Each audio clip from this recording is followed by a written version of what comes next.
É hora da entrevista do dia com o Celso Cardoso. Boa noite, vamos falar agora sobre as relações das Forças Armadas com os governos Bolsonaro e Lula. E eu converso com o jornalista Fábio Vitor, autor do livro Poder Camuflado. Boa noite, Fábio, seja bem-vindo ao Jornal da Gazeta. Boa noite, Celso. Boa noite a todos os espectadores, todo mundo que assiste à TV Gazeta. É um prazer estar com vocês. Prazer é todo nosso. Eu queria começar com você justamente considerando esses movimentos de apoiadores do Jair Bolsonaro pós a eleição do Lula, em frente dos quartéis. Como é que você interpreta esses movimentos e até que ponto isso pode interferir na relação dos militares com o governo Lula?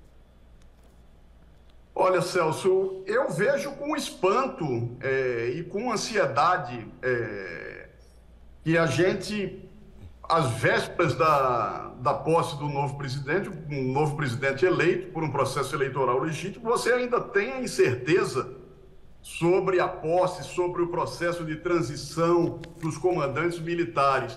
Acho que isso é fruto da politização das Forças Armadas, que é um processo iniciado com mais força no governo Michel Temer e ampliado numa escala inimaginável pelo Bolsonaro, por vários motivos, porque ele é um cara egresso do Exército, porque ele não tinha um partido e porque ele é um cara radical, de extrema-direita, que levou a política para dentro das Forças Armadas com a conivência de parte dos comandantes militares.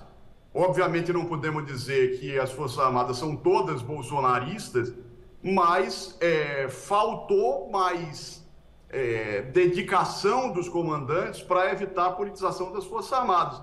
É um processo que eu espero que comece a diminuir no governo Lula. Não temos certeza o quanto isso será possível. Alguns sinais já foram emitidos que são positivos.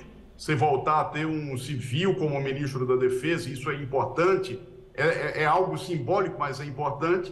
Mas você precisa também ter a garantia de que os comandantes militares não vão ficar mais se intrometendo em política como ficaram durante os últimos anos, seja por meio de tweets, no caso do Vilas Boas, seja pelo não cumprimento de regras elementares das Forças Armadas, como a não punição do Pazuello, que é um absurdo.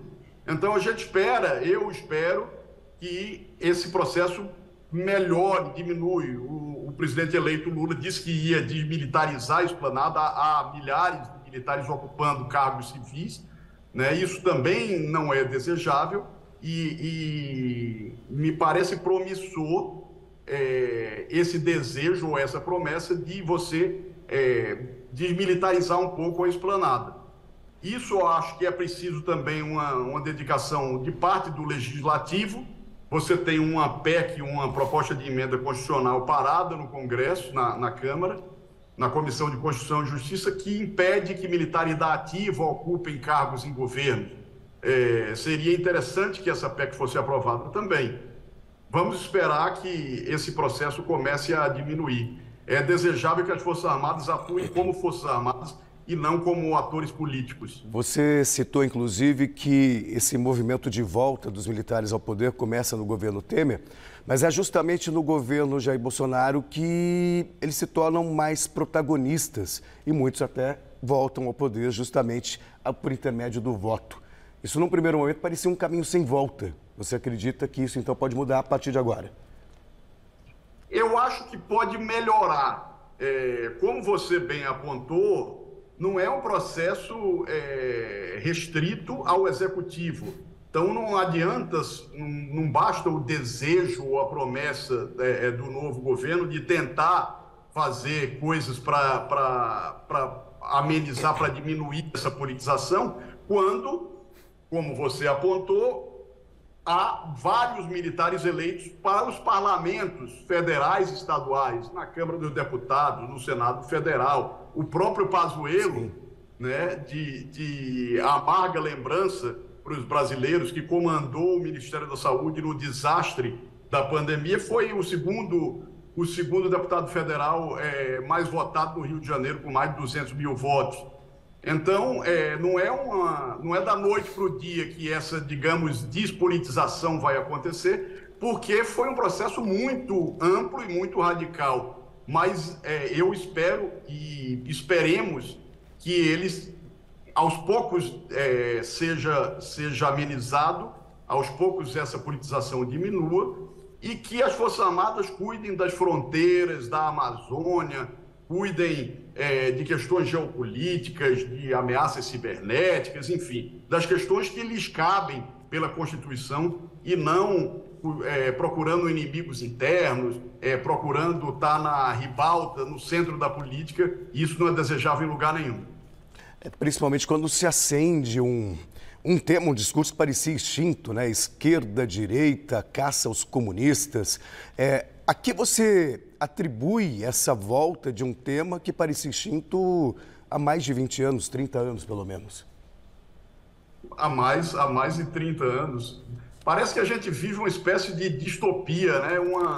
Uma realidade paralela, né? Quando você vê de qual comunismo a gente fala, né? Quando até o maior país, em tese comunista do mundo, é um país que pratica um capitalismo de Estado como a China, né? E uma para ser a maior economia do mundo daqui a alguns anos. Veja, eu acho que isso é fruto de um processo histórico, Celso. O anticomunismo ou o anti-esquerdismo nas Forças Armadas é muito enraizado, remonta ao começo do século passado, principalmente ao que é chamado pelo militares de intentona comunista, a revolta comunista de 1935, e a partir dali começa a haver uma espécie de expurgo de qualquer coisa nas Forças Armadas que pareça ter algum viés de esquerda. E vamos lembrar que até ali você tinha de fato uma ala esquerdista ou comunista, como chame, forte nas Forças Armadas. A partir dali começa o expurgo, que depois é ampliado nas décadas seguintes, né? Isso começa com Getúlio Vargas, nos anos 30, e nas décadas seguintes isso é ampliado e vai até o golpe militar de 64, que há um novo expurgo, né, de comunistas e esquerdistas, e isso até hoje é muito forte nas Forças Armadas. Então, embora a gente não tenha comunismo, todos nós sabemos, ou basta você não estar fanatizado para saber que os governos do PT não foram governos comunistas, não foram tampouco governos socialistas do ponto de vista teórico, na prática foram governos mais social-democratas, digamos assim, algo próximo de um socialismo democrático. Mas qualquer coisa que se assemelhe, qualquer coisa que... Acho que isso foi fruto também do lavajatismo, né, da Operação Lava Jato, da demonização da política e da demonização e da ideia de que aqueles eram os governos mais corruptos da história, e foram colocar, uma ideia que foi colocada em xeque com a própria o próprio desmascaramento da Lava Jato, digamos assim, né? A Lava Jato era uma operação de fato enviesada, como vimos depois, mas o resultado da Lava Jato, somado ao anticomunismo histórico das Forças Armadas, produziu um antipetismo que ganhou essa roupa de um novo anticomunismo. Agora, Fábio, aproveitando essa deixa da questão de Lula ser visto como um cara de esquerda, um comunista, algo assim, que está no imaginário de muitos militares, no seu entender, quais são os principais pontos de atrito, quais são as arestas que devem ser aparadas nesse governo Lula para que a relação com os militares seja uma relação harmônica? Olha, os pontos principais de atrito, eu não creio que o Lula vá enfrentar de cara. A maior sinalização disso foi a nomeação de Zé Múcio Monteiro, que é um político hábil, mas um político de, digamos, centro-direita, né? Um negociador que já deu sinais de que não quer mexer em questões muito sensíveis.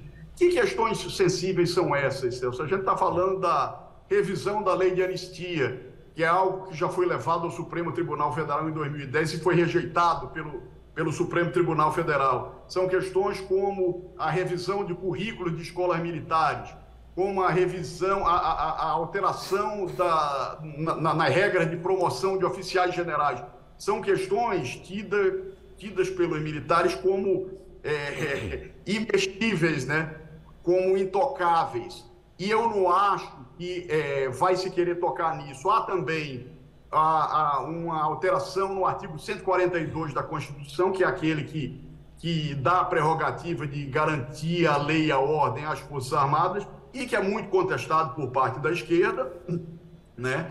É o que dá às Forças Armadas uma ideia equivocada de que são tutoras das instituições e são uma espécie de moderador. O texto constitucional não lhes permite isso, mas, de todo modo, é possível fazer uma leitura de que as Forças Armadas, pelo artigo 142, elas garantam a lei e a ordem, porque é aquilo que está escrito. Então, você vai, como se você estivesse combatendo um inimigo interno. Uhum. Isso não existe. Questões democráticas do mundo não deveria estar ali, mas eu tampouco acho que isso vai ser enfrentado.